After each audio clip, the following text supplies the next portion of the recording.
ಭಾರತ ಮತ್ತು New Zealand high voltage final match ಇದೆ T20 world ಕಪ್ದು. ಸತತವಾಗಿ ಈಗಾಗಲೇ ಹಿಂದಿನ ಇದರಲ್ಲೂ ಕೂಡ ವರ್ಲ್ಡ್ ಕಪ್ ಅಲ್ಲೂ ಕೂಡ ಭಾರತ ಇದು ಚಾಂಪಿಯನ್ ಆಗಿತ್ತು. ಈಗ ಮತ್ತೆ ನ್ಯೂಜಿಲೆಂಡ್ ವಿರುದ್ಧ ಪಂದ್ಯವನ್ನ ಆಡ್ತಾ ಇದೆ. ಈ ಪಂದ್ಯ ಸಾಕಷ್ಟು ಕುತೂಹಲ ಕೇಳಿಸ್ತಾ ಇದೆ. ಭಾರತ ಅದರಲ್ಲೂ ಬ್ಯಾಟಿಂಗ್, ಬೌಲಿಂಗ್, ಫೀಲ್ಡಿಂಗ್ ಅಲ್ಲಿ ಸಮತೋಲನದಿಂದ ಕೂಡಿದೆ. ಈ ಬಾರಿ ಇಂಡಿಯಾ ಗೆದ್ದೇ ಗೆಲ್ಲುತ್ತೆ ಅಂತ ಹೇಳ್ತಾರೆ. ಇದು ಇಡೀ ದೇಶದ ಜನರು ಭಾರತ ಗೆದ್ದೇ ಗೆಲ್ಲುತ್ತೆ ಅಂತ ಹಾರೈಸ್ತಾ ಇದ್ದಾರೆ. ಅದರಿಂದ ಈ ಮ್ಯಾಚ್ ಅನ್ನ ಕಣ್ತುಂಬಿಕೊಳ್ಬೇಕು ಅಂತ ಕ್ಯೂರಿಯಾಸಿಟಿಯಿಂದ ಕಾಯ್ತಾ ಇದ್ದಾರೆ. ಅದರಲ್ಲೂ ಎಲ್ಲರೂ ಇದ್ದಾರೆ, ರಾಜಕಾರಣಿಗಳಾಗಿರ್ಬೋದು, ಮಕ್ಕಳಾಗಿರ್ಬೋದು. ಇದು ಮಠಾಧೀಶರು ಕೂಡ ಈ ಮ್ಯಾಚ್ ಅನ್ನ ಕಣ್ತುಂಬಿಕೊಳ್ಳೋಕೆ ಸಾಕಷ್ಟು ಕಾತರದಿಂದ ಕಾಯ್ತಾ ಇದ್ದಾರೆ. ಈ ಬಗ್ಗೆ ಮಾತಾಡೋದಕ್ಕೆ ಮತ್ತು ಮ್ಯಾಚ್ ಅನ್ನ ನೋಡೋದಕ್ಕೆ ಅಂತ ಹೇಳಿ ಈ ದಾವಣಗೆರೆ ವಿರಕ್ತ ಮಠದ ಬಸವಪ್ರಭು ಗುರುಗಳು ಕೂಡ ವೇಟ್ ಮಾಡ್ತಾ ಇದ್ದಾರೆ. ಈಗ ಅವ್ರನ್ನೇ ಮಾತಾಡ್ಸೋಣ. ಗುರುಗಳೇ, ತಾವು ಕ್ರಿಕೆಟ್ ನೋಡ್ತಿರ ಬುದ್ಧಿ ಹೇಗೆ? ಬಿಡುವು ಸಿಕ್ಕಾಗೆಲ್ಲ ನಾನು ನೋಡ್ತಾ ಇರ್ತೀನಿ. ಈ ಸಲ ನಮಗೆ ಅತ್ಯಂತ ಖುಷಿಯಾಗಿದೆ. ಕಾರಣ ಅಂದ್ರೆ ಭಾರತ ಇವತ್ತು ಫೈನಲ್ ತಲುಪಿದೆ. 2024ರ ಒಂದು T20 ವಿಶ್ವಕಪ್ ಅನ್ನ ಭಾರತ ತಂಡವೇ ಗೆದ್ದಿತ್ತು. ಈ ಸಲ ಮತ್ತೊಮ್ಮೆ ಗೆಲ್ಲಿ ಅಂತ ನಾವು ಶುಭ ಹಾರೈಸ್ತಾ ಇದೀವಿ. ಆಮೇಲೆ ಗೆದ್ದೇ ಗೆಲ್ತಾರೆ ಅನ್ನುವಂತ ಒಂದು ಭರವಸೆ ಇದೆ. ಯಾಕಂದ್ರೆ ಲಾಸ್ಟ್ ಟೈಮ್ 2023ರಲ್ಲಿ ವಿಶ್ವಕಪ್ ನಡೀತು. ಅಲ್ಲಿ ಒಂದು ಮ್ಯಾಚ್ ಸೋಲಿಲ್ಲ ಇವರು, ಹಂಗಾಗಿ ಫೈನಲ್ ಅಲ್ಲಿ ಸೋತು ಬಿಟ್ರು. ಮೊನ್ನೆ ಸೌತ್ ಆಫ್ರಿಕಾ ಮೇಲೆ ಒಂದು ಸ್ವಲ್ಪ ಸೋತಿದ್ರಿಂದ ಈಗ ಎಚ್ಚರವಾಗಿ ಅದಾರೆ, ಮೈ ಮರಿಬಾರ್ದು ಅಂತ. ಈ ಸಲ ಅವರು 100ಕ್ಕೆ 100 ಗೆಲ್ತಾರೆ ಅನ್ನುವಂಥ ಒಂದು ವಿಶ್ವಾಸ ಇದೆ. ಆಲ್ ದ ಬೆಸ್ಟ್ ಅಂತ ನಾನು ಹೇಳ್ತಾ ಇದ್ದೀನಿ. ಆಮೇಲೆ ಈ ಸಲ ವಿಶೇಷವಾಗಿ ಸಂಜು ಸ್ಯಾಮ್ಸನ್ನಿಂದನೇ ಮ್ಯಾಚ್ ವಿನ್ ಆಗಿದ್ದು. ಆ ವೆಸ್ಟ್ ಇಂಡೀಸ್ ಮೇಲೆ ಆಗಲಿ ಮತ್ತು ನಿನ್ನೆ ಇಂಗ್ಲೆಂಡ್ ಮೇಲೆ ಆಗಲಿ ಭಾಳ ಚೆನ್ನಾಗಿ ಅವರು ಆಟ ಆಡಿದರು. ನಿನ್ನೆ ನಾವು ಪಂದ್ಯವನ್ನು ವೀಕ್ಷಣೆ ಮಾಡೋಕ್ಕಾಗಲಿಲ್ಲ, ಯಾಕಂದರೆ ಕಾರ್ಯಕ್ರಮದಲ್ಲಿ ಇದ್ವಿ. ಆಮೇಲೆ ಮೊಬೈಲಲ್ಲಿ ಹೈಲೈಟ್ಸನ್ನು ನೋಡಿದ್ವಿ. ನೋಡಿ ಖುಷಿ ಆಯಿತು. ಎಲ್ಲರೂ ಚೆನ್ನಾಗಿ ಮಾಡಿದ್ದಾರೆ. ಬಾಲಿಂಗು ಬೂಮ್ರಾ ಅವರು ಚೆನ್ನಾಗಿ ಮಾಡ್ತಾ ಇದ್ದಾರೆ. ಆಟ ಅಂದರೆ ಎಲ್ಲರಿಗೂ ಇಷ್ಟ ಅಲ್ಲ, ಅದರಲ್ಲಿನೂ ಕ್ರಿಕೆಟ್ ಅಂದರೆ ಎಲ್ಲರಿಗೂ ಪಂಚಪ್ರಾಣ. ನಮ್ಮ ದೇಶದಾಗಿರೋ ಪ್ರತಿಯೊಬ್ಬ ಪ್ರಜೆಗೂ. ನಾವು ಸಣ್ಣರಿದ್ದಾಗಿಂದ ಸಚಿನ್ ತೆಂಡೂಲ್ಕರ್ ಅಂದರೆ ನಮಗೆ ಭಾಳ ಇಷ್ಟ. ಅವ್ರ ಮ್ಯಾಚನ್ನು ನೋಡ್ತಾ ಇದ್ವಿ. ಆಮೇಲೆ ನಾವು ಹೆಂಗೆ ಆಗ್ಬಿಟ್ವಿ ಅಂದರೆ ಸ್ವಲ್ಪ ದಿನ ಸಚಿನ್ ಔಟ್ ಆದ ಮ್ಯಾಚ್ ನೋಡೋಕೆ ಹೋಗ್ತಿದ್ದಿಲ್ಲ, ಅಷ್ಟು ಸಚಿನ್ ಪ್ರಿಯರ್ ಆಗ್ಬಿಟ್ವಿ ನಾವು. ಆಮೇಲೆ ಅವರು ವಿಶ್ವಕಪ್ ಗೆದ್ದರು 2011ರಲ್ಲಿ. ನಂತರ ಆಟ ಕಮ್ಮಿ, ನಮ್ಮ ಕೆಲಸದಲ್ಲೇ ಹೆಚ್ಚು ನಾವು ಬ್ಯುಸಿ ಇರ್ತಿದ್ವಿ. ಈಗ ಮತ್ತೆ ಅವರು ಫೈನಲಿಗೆ ಬಂದಾರಲ್ಲ, ನೋಡ್ಬೇಕನ್ನೋ ಒಂದು ಇಂಟ್ರೆಸ್ಟ್ ಬಂದಿದೆ. ನೋಡ್ತೀವಿ. ಆಲ್ ದ ಬೆಸ್ಟ್ ಅಂತ ಶುಭ ಕೋರ್ಲಿಕ್ಕೆ ಇಷ್ಟಪಡ್ತಾ ಇದ್ದೀನಿ.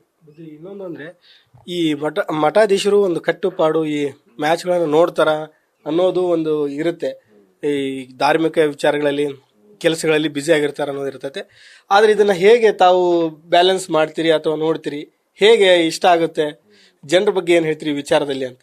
ಇಲ್ಲ, ಮೊದಲು ನಮ್ದು ತತ್ವ ಧರ್ಮ, ಅದನ್ನ ನಾವು ಫಸ್ಟ್ ಆಚರಣೆ ಮಾಡ್ತೀವಿ. ನಮ್ಮ ಆಚರಣೆ ಮುಗಿದ ನಂತರ ಇದಕ್ಕೆ ಸಮಯ ಸಿಕ್ಕಾಗ ನಾವು ಇದನ್ನ ನೋಡ್ತೀವಿ ಅಷ್ಟೇ. ಸೊ ಇದನ್ನೇ ನಾವು ಪೂಜೆ ಅಂತ ಮಾಡಕ್ ಬೇಡ. ಕ್ರಿಕೆಟೇ ಪೂಜೆ ಅಂತ ನಾವು ತಲೆ ತಾಣಕ್ಕೂ ಹೋಗಿಲ್ಲ. ಏನಪ್ಪ, ಇದೊಂದು ಮನರಂಜನೆ ಅಷ್ಟೇ. ಸಮಯ ಬಿಡುವಿದ್ದಾಗ ನೋಡ್ತೀವಿ. ಆಮೇಲೆ ಇದು ಒಂದು ಫೈನಲ್ ಮ್ಯಾಚ್, ಭಾರತ ಗೆದ್ರೆ ಎಲ್ಲರಿಗೂ ಖುಷಿ ತಾನೆ. ನಾವು ಭಾರತದ ಪ್ರಜೆಗಳೇ ಅಲ್ಲ. ಮೊದಲು ನಮ್ಮ ಧರ್ಮದ ಆಚರಣೆಗಳನ್ನ ನಾವು ಮುಗಿಸ್ಕೊಂಡು ಆಮೇಲೆ ಬಿಡುವಿದ್ದ ಸಮಯದಲ್ಲಿ ಹೇಳಿದ್ವಲ್ಲ, ನಾವು ಮೊನ್ನೆ ಒಂದು ಕಾರ್ಯಕ್ರಮ ಇತ್ತು, ಆ ಕಾರ್ಯಕ್ರಮದಲ್ಲಿ ಇರೋದ್ರಿಂದ ನಾನು ನೋಡೋಕ್ಕಾಗಲಿಲ್ಲ. ಆಮೇಲೆ ಪಂದ್ಯ ಮುಗಿದ ನಂತರ ಈಗೆಲ್ಲ ಹೈಲೈಟ್ಸ್ ನೋಡೋಕೆ ಅವಕಾಶ ಇದೆ. ಆ ರೀತಿಯಾಗಿ ನೋಡಿ ಸಂತೋಷ ಪಡ್ತೀವಿ. ನೋಡಲೇಬೇಕು ಅನ್ನುವಂಥ ಒಂದು ಇದನ್ನೂ ಇಲ್ಲ ನಮಗೆ. ಬಿಡುವಿದ್ದ ನೋಡ್ತೀವಿ ಅಷ್ಟೇ. ಈ ಮೊದಲು ಸಣ್ಣರಿದ್ದಾಗ ಗುರುಕುಲದಲ್ಲಿದ್ದಾಗ ಒಂದು ಸ್ವಲ್ಪ ಆಟ ಆಡ್ತಾ ಇದ್ವಿ. ಈಗ ನಾವು ಜವಾಬ್ದಾರಿ ತಗೊಂಡ್ಮೇಲೆ ಏನು ಆಟಕ್ಕೂ ಏನು ಹೋಗಿಲ್ಲ. ಈಗ ಈಗಿಂದು ಟೀಮ್ ಇಂಡಿಯಾನ್ ಹೇಗೆ ನೋಡ್ತೀರಿ ತಾವು? ಎಷ್ಟು ಬ್ಯಾಲೆನ್ಸಿಂಗ್ ಆಗಿದೆ ಅಂದ್ರೆ ಬೌಲಿಂಗ್, ಬ್ಯಾಟಿಂಗ್ ಯಾವ್ದು ಇದ್ರೆ ಚೆನ್ನಾಗಿರುತ್ತೆ? ಅದರಲ್ಲೂ ನಿಮ್ಮ ಫೇವರೆಟ್ ಪ್ಲೇಯರ್ ಯಾರು ಈ ಸದ್ಯಕ್ಕೆ ಕರೆಂಟ್ ಟೀಮಲ್ಲಿ ಅಂತ? ಈಗ ಸಂಜು ಸ್ಯಾಮ್ಸನ್ನೇ ನಮಗೆ ಇಷ್ಟ ಆಗಿದ್ದಾನೆ. ಯಾಕಂದ್ರೆ ಅವನೇ ಗೆಲ್ಸಿದಾನೆ, ಆಪತ್ ಬಾಂಧವ ಆಗಿದ್ದಾನೆ, ಬಹಳ ತಾಳ್ಮೆಯಿಂದ ಆಟ ಆಡಿದ ಅವನು. ನಿಜವಾಗ್ಲೂ ಒಳ್ಳೆ ರೋಹಿತ್ ಶರ್ಮಾ ನೋಡ್ದಂಗೆ ಆಯ್ತು ನಮಗೆ. ಸಮಾಧಾನವಾಗಿ ಅವನು ಚೆನ್ನಾಗಿ ಆಡ್ತಾ ಇದ್ದಾನೆ. ಸಚಿನ್ ತೆಂಡೂಲ್ಕರ್ ನಂತರ ಯಾರು ಅನ್ನೋದೊಂದಿತ್ತು. ವಿರಾಟ್ ಕೊಹ್ಲಿ ಬಂದರು, ರೋಹಿತ್ ಶರ್ಮಾ ಬಂದರು. ಹಂಗೆ ಈಗ ಭವಿಷ್ಯದ ಒಂದು ತಾರೆಗಳಾಗಿ ಸಂಜು ಸ್ಯಾಮ್ಸನ್ ಬೆಳೀತಾರೆ ಅನ್ನೋವಂಥದ್ದು ನಮಗೆ ಅನಿಸ್ತಾ ಇದೆ. ಅವರಿಗೆ ಒಳ್ಳೇದಾಗಲಿ ಅಂತ ಹೇಳ್ತೀವಿ. ಆಮೇಲೆ ಬಾಲಿಂಗಲ್ಲಿ ಬೂಮ್ರಾ ಇಷ್ಟ ಆಗಿದ್ದಾರೆ. ಒಳ್ಳೆ ಕಂಟ್ರೋಲ್ ಮಾಡಿದ್ರು ಅವರು. ಕೊನೆ 3 ಓವರಲ್ಲಿ ಅವ್ರು ರನ್ನೇ ಕೊಡಲಿಲ್ಲ, ಬರೀ 5-6 ರನ್ ಕೊಟ್ಟರು ಅವರು. ಅವ್ರು ನಿಜವಾಗ್ಲೂ ಒಳ್ಳೆ ಬೌಲರ್ ಅದಾರೆ. ಅಂತ ಒಳ್ಳೆ ಬೌಲರ್ ಇದ್ದಿದ್ದು ಖುಷಿ ಆಯ್ತು. ಆಮೇಲೆ ಅಕ್ಷರ್ ಪಟೇಲ್ ಒಳ್ಳೆ ಕ್ಯಾಚ್ ಹಿಡಿದಾರೆ. ಲಾಸ್ಟ್ ಟೈಮ್ ಸೂರ್ಯಕುಮಾರ್ ಯಾದವ್ ಒಳ್ಳೆ ಕ್ಯಾಚ್ ಹಿಡಿದು ಮ್ಯಾಚ್ ವಿನ್ನರ್ ಆದ್ರು ಅವರು. ಆ ಕ್ಯಾಚ್ ಟರ್ನಿಂಗ್ ಪಾಯಿಂಟ್ ಅದು, ಇಲ್ಲ ಸೌತ್ ಆಫ್ರಿಕಾ ಗೆದ್ದು ಬಿಡ್ತಿತ್ತು 24ನೇ ಇಸ್ವಿಯಲ್ಲಿ. ಈ ಮೊನ್ನೆ ಇದು ಸೆಮಿಫೈನಲ್ ಅಲ್ಲಿ ಅವನು ಕ್ಯಾಚ್ ತಗೊಂಡಲ್ಲ, ಬಹಳ ಚೆನ್ನಾಗಿ ಹಿಡಿದ ಅವನು. ಅಕ್ಷರ್ ಪಟೇಲ್ ನಿಜವಾಗ್ಲೂ ಮ್ಯಾಚ್ ವಿನ್ನರ್, ಅವನ ಬಗ್ಗೆನೂ ನಮಗೆ ಅಭಿಮಾನ ಇದೆ. ಎಲ್ಲ ಟೋಟಲಿ ಟೀಮ್ ಚೆನ್ನಾಗಿದೆ, ಆದರೆ ಚೆನ್ನಾಗಿ ಎಫರ್ಟ್ ಹಾಕರ್ ಕಂಡಾಗ ಇನ್ನೂ ಖುಷಿ ಆಗುತ್ತೆ. ಹಾರ್ದಿಕ್ ಪಾಂಡ್ಯನೂ ಚೆನ್ನಾಗಿ ಆಡ್ತಾನೆ. ನೆಕ್ಸ್ಟ್ ಈ ಬರೋ ಫೈನಲ್ ಮ್ಯಾಚಲ್ಲಿ ಎಲ್ಲರೂ ಅವ್ರ ಜವಾಬ್ದಾರಿಯನ್ನು ಪರಿಪೂರ್ಣವಾಗಿ ಮಾಡಿದರೆ ಖಂಡಿತ ಒಳ್ಳೇದಾಗತ್ತೆ. ಈಗ ಮಾಡೇ ಮಾಡ್ತಾರೆ ಅನ್ನುವಂಥ ಒಂದು ವಿಶ್ವಾಸ ನಮಗೈತಿ. ನ್ಯೂಜಿಲೆಂಡ್ ಟೀಮು ಸ್ಟ್ರಾಂಗ್ ಇದೆ, ಅದನ್ನೂ ಸ್ಟ್ರಾಂಗ್ ಇದೆ. ಮತ್ತು ಸ್ಟ್ರಾಂಗ್ ಇದ್ದಾಗ ಅದು ಫೈನಲ್ ಬಂದಿತ್ತಲ್ಲ, ಸ್ಟ್ರಾಂಗ್ ಇಲ್ಲ ಅಂದ್ರೆ ಅದೆಲ್ಲಿ ಫೈನಲ್ ಬರ್ತಿತ್ತು. ಸೌತ್ ಆಫ್ರಿಕಾದವರನ್ನು ಸೋಲಿಸಿ ಫೈನಲಿಗೆ ಬಂದಾರ ಅಂದ್ರೆ ಅವರು ಸ್ಟ್ರಾಂಗೇ.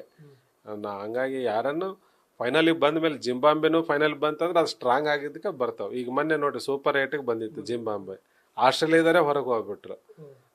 ಅಂದ್ರೆ ಇದು ಆಟ, ಇದು ಯಾರು ಪರಿಶ್ರಮ ಪಡ್ತಾರೆ ಅವ್ರಿಗೆ ಗೆಲುವು ಸಿಗುತ್ತೆ ಅನ್ನುವಂಥದ್ದು. ಹಂಗೆ ಇವರು ನಮ್ಮವರು ಚೆನ್ನಾಗಿ ಈಗ ಹಾರ್ಡ್ ವರ್ಕ್ ಮಾಡ್ಕೊಂತ ಬಂದಿದ್ದಾರೆ, ಯಶಸ್ವಿ ಆಗ್ತಾರೆ ಅನ್ನೋಂಥ ಒಂದು ವಿಶ್ವಾಸ ಇದೆ. ಒಳ್ಳೇದಾಗ್ಲಿ ಅಂತ ಶುಭ ಹಾರೈಸ್ತೀವಿ. ಕೊನೆಯದಾಗಿ ಬುದ್ಧಿ, ಫೈನಲ್ ತಾವು ನೋಡಕ್ಕೆ ಅವಕಾಶ ಇದೆನಾ, ಸಿಗುತ್ತಾ, ನೋಡ್ತೀರಾ ಅಂತ? ಅವಕಾಶ ಆಗತ್ತೆ ಅನ್ನೋವಂಥದ್ದು ಇದೆ, ವೀಕ್ಷಣೆ ಮಾಡ್ತೀನಿ. ಈ ನಾಳೆ ಏನು ಕಾರ್ಯಕ್ರಮ ಏನು ಇದ್ದಂಗಿಲ್ಲ, ಏನಾರ ಫಸ್ಟ್ ಯಾರು ಕರೆದ್ರೆ ಮತ್ತೆ ನಾವು ಹೋಗ್ತೀವಿ. ಫಸ್ಟ್ ಜನರ ಸೇವೆ, ಧರ್ಮದ ಕಾರ್ಯಕ್ರಮ ಏನು ಬಿಡುಬಿತ್ತು ಖಂಡಿತ ನೋಡ್ತೇನೆ ನಾನು.